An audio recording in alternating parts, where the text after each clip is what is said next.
Assalamu alaikum warahmatullahi ta'ala wabarakatuh. Inshallah, today we will discuss about the al-ijtihad al-maqasidi. Can we do ijtihad based on the maqasid? Inshallah, we will talk about it and what is a mafhum of that. Uh, it means what is a concept by that and what is the conditions like that we will discuss inshallah. First of all, we say uh, the ijtihad, the maqasid based ijtihad is a method of Islamic legal reasoning in which a scholar, a faqih, make Islamic rulings, derives Islamic rulings by considering not only the text of Quran and Sunnah but also the higher objectives, the maqasid of the Sharia. We have to apply that also. First one, we have to look what are the mafhum of ijtihad, the concept of maqasid based ijtihad. What is it? What do you mean by that? First of all, we can apply maqasid of Islamic law. We can apply that and pay attention to that and using them as a evidence. We can use it as a evidence in our ijtihads. And second one is we have to consider the maslaha. Maslaha means the benefits for all, and the mafsada means the harmful. If it is harmful to the people, we can do that. Like that, we have to consider the objectives of Sharia and the enable fiqh rulings. There will be many cases where there is no any Quran ayah or hadith. We have to apply the maqasid. We have to take the maqasid. Then it is compulsory for us to take the maqasid and to understand it. Okay, and after that we have to discuss about the what are the Lawabitul ijtihadul maqasidi. What is the conditions of the maqasid based ijtihad? Maqasid based ijtihad must follow certain rules to ensure that it remains faithful to Islamic teachings. The maqasid wouldn't be against the law of Quran and Sunnah. It will be adapted to that, and moreover, it will be same. The concept will be same, and it wouldn't be out of Islam. Okay. First one is it must be consistent with the established principle of Sharia. If there is a rule in Sharia, the maqasid, the concept of maqasid should be what were the a matched one with that. Okay, a scholar must ensure that any rulings based on the objectives of Sharia, this means maqasid, agree with the well established principle. It should be agree with the well established principle and certain beliefs of Islam. There is not allowed to be against that. Okay, the second one is it must not contradict clear and definite text. If there is a ayah in Quran, if there is a sunnah, if there is a hadith, the maqasid should be adapted to that. The two both will be on the same meaning. If maqasid is against that, this is not applicable. Okay, maqasid ijtihad cannot go against the verses of the Quran or the authentic sunnah whose meaning is clear and defined. Okay, and third one is it must not contradict definite consequences. Ijma, it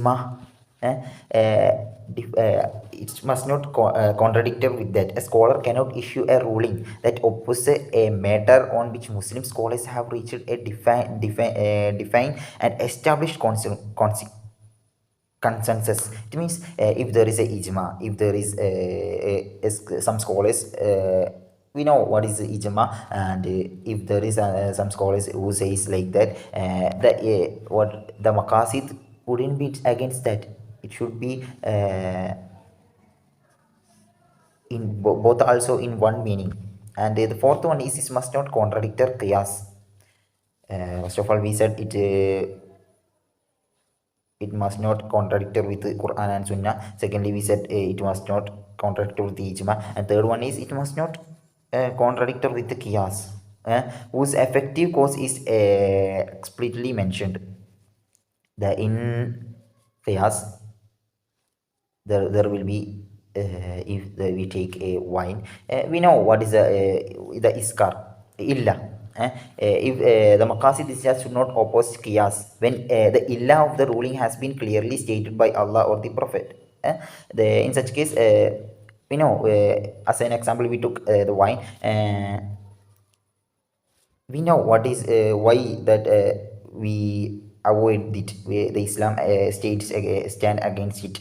What is its illa? Then if the illa is clear, we can the the ijtihad, the maqasid based ijtihad is not allowed to be against it. Okay, the third one is al maqasid wal ijtihad.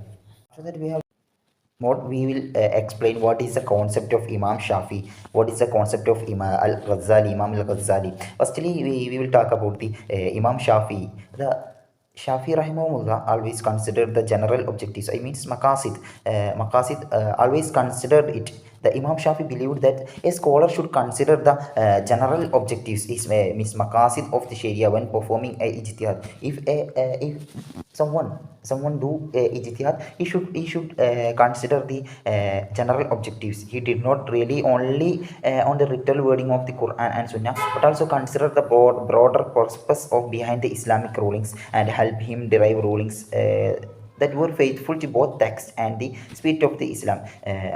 Upon the Quran and Sunnah, we have to consider also maqasid. Okay, the Al-Ghazali view. Al-Ghazali stated that the objectives of maqasid Sharia, it means maqasid Sharia can be used. We can use it as evidence when deriving legal ruling. When we take a legal ruling, we can use maqasid. Okay, just as illegal rulings themselves can help scholars understanding the intention of Allah. In other words, there is a clause. He state that there is a close relationship between the Islamic rulings and the objectives behind them. If we understand one, scholar can better understand the other. Okay, if a scholar understand one, he can betterly understand other one. What are the shurutul mujtahid? Shurutul mujtahid, what are the conditions of the mujtahid? A mujtahid is a qualified Islamic scholar who has ability to derive Islamic legal rulings from the Quran and Sunnah. You know, like the people says, فَهُمُ مَقَاصِدِ الشَّرِيعَةِ عَلَى كَمَالِهَا. A mujtahid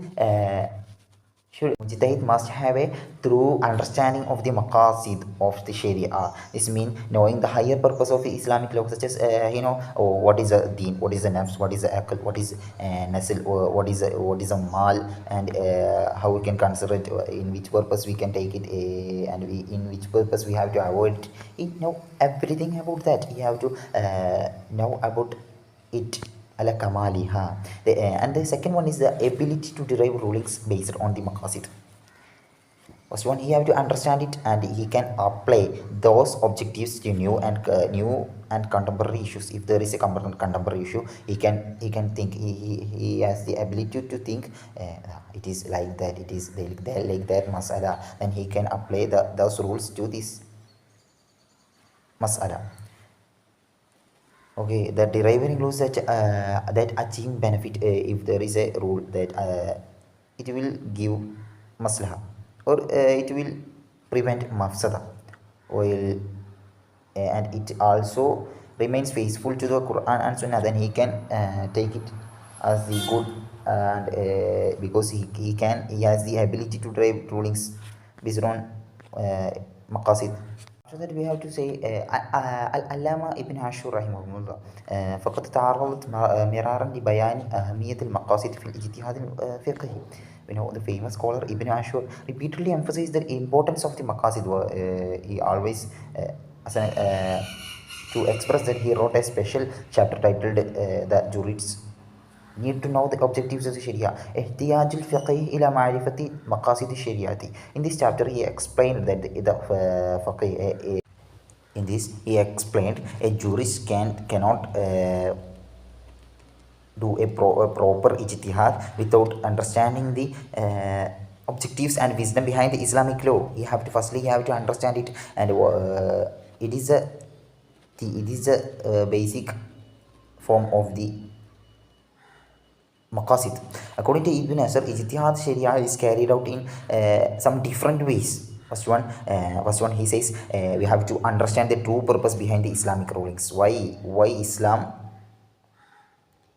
rule like in this matter? Why Islam take a rule like this? We have to understand it, and we have to apply. We have to derive correct rulings for new and contemporary issues, and after that apply Islamic law in a way that achieves justice and benefit. If there is we said before, if there is maslaha and or it prevents a harmful matter, then it should be applied in that path. Okay, and ensure that legal decisions remains faithful to Quran and Sunnah. As we said before, if there is a law, if we take a law, it shouldn't be against the Quran and Sunnah. It should be the both will be on one path. After that, we have to now we say what are the authority Hujjatul Ijtihad al Maqasidi, why we accept it as to take an ijtihad, what is its hujja, what is its authority. And first one, simple one, it is accepted by classical and contemporary scholars. The classical Muslim scholars did not report any major disagreement. They didn't say we can take the maqasid, or we have to avoid it. However, Imam Shatibi, the Shatibi Rahimahullah, was the first scholar to clearly state the understanding. He stated that the understanding objectives of the Sharia is one of the essential condition of the Mujtahid. You have to understand the conditions of the Sharia. Then you have to know the maqasid. Okay, modern scholars have followed and supported this view. Then it is always accepted by the classical and contemporary scholars. The second one is it has the same legal status as the ijtihad. If you look, maqasid based ijtihad is a part of general ijtihad, so it has the same legal ruling. Both have same legal ruling. As an example, for example, we can take, if we performing an ijtihad on a particular issue, if that is fard ain, then maqasid based ijtihad in that issue is also fard ain. If it is fard kifaya, then maqasid based ijtihad also in that case is fard kifaya. Okay, and third one is the maqasid based ijtihad is one of the recognized method of the ijtihad. The Islam and the world is always changing. The new problems always comes, those which is not in Quran and Sunnah. There's always arise problems like that. Okay, a new and contemporary issues is always coming, and nawazil. Then we have to take where there is no directly mentioned, that is not directly mentioned in the Quran and Sunnah. Then we have to consider what is the maslaha, what is the mafsada, and remain faithful to Islamic principles. Then from that we can understand that the maqasid based ijtihad is important. Maqasid is important. Okay, and we have to discuss about the asarul maqasid fi tarjih. What are the asarul maqasid fi tarjih? The effect of maqasid on the preference between the opinions. First one, fahmu ilal ahkamil maqasidi تساعد على فهم العلل والأسباب التي بنيت عليها. Understanding the reason behind the rulings. فهم علل الأحكام. Okay, the objectives of Sharia maqasid help scholar understand the illa. What is the illa? What is the illa behind Islamic rulings? Then he know what it will be better to be done. By knowing why a ruling was established, a jurist can determine whether it applies to a particular lead. This it can bring accurate and proper appropriate legal decisions. The second one is تقدير المصالح والمفاسد. Maqasid enables a jurist to access the benefit. What is a maslaha? What is a mafsada? Based on it, that it will brings greater benefit to people and prevents greater harmful. What is the harmful? It prevent what is harmful to the peoples, and it gives a proper and fulfillness. It fulfill the objectives of the Sharia. The third one is the Taysirul Ikhtilaf. If you look, sometimes scholars differ in their legal opinions because they understand the objectives of Sharia differently. Then by focusing on the shared goals of the Islamic law, they can better understanding each other's reasoning.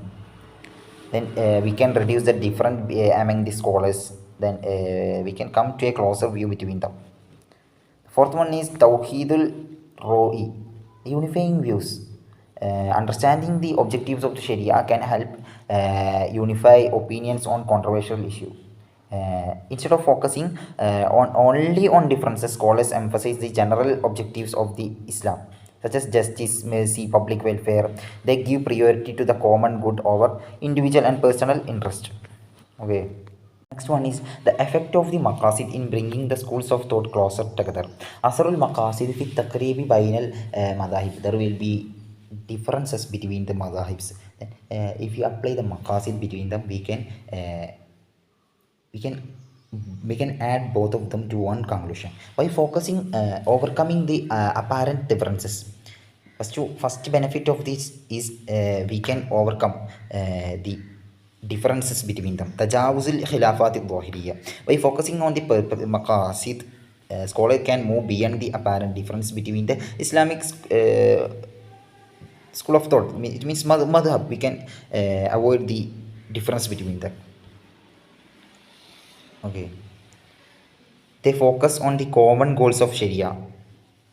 And the second one is direct ijtihad towards achieving public benefit. Tawjihul ijtihad nahwa tahqiq al-masalih. The objective of Sharia guides scholar to perform ijtihad in a way that achieves the welfare and interest of the people. When people focus on the benefits, maslaha, their opinions become closer, and it will be more helpful to the people, and it will prevent the harmfulness against them. Then it can reduce and it can avoid the difference between them, the madhabs. And the third one is making fatwas easier for people. The Isirul Fatwa Linnas. By understanding the objective of Sharia, scholar can issue fatwas that suit modern circumstances. We always said that the nawazil, the problems are arising now beyond the words of the Quran and Sunnah. If we can take a direct mas'ala from the Quran or Sunnah, then we have to apply the maqasid. Then by applying it, it can simplify the problems of the peoples.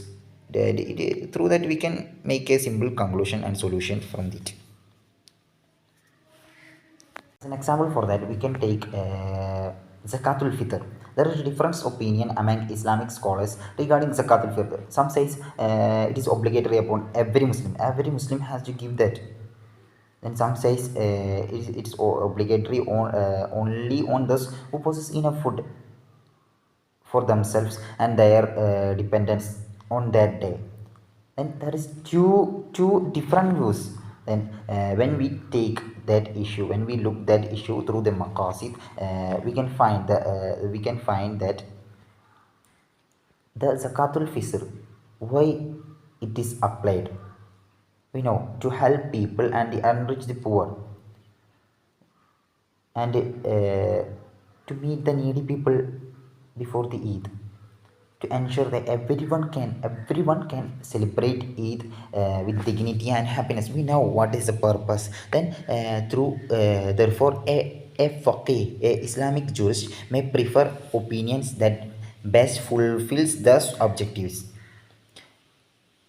He don't have he, regardless of the which mazhab, which school of thought it belongs, he will always focus on the how to fulfill best way those needs. Then he will give masala on basis of that. Okay, it is a mithal of effect of maqasid in bringing school of thought. Okay, assalamu alaikum. It is a conclusion of we said what is a الاجتهاد المقاصدي and how we can apply that and why it is became a hujjiyah. That's all. Okay, assalamu alaikum warahmatullahi ta'ala wabarakatuh.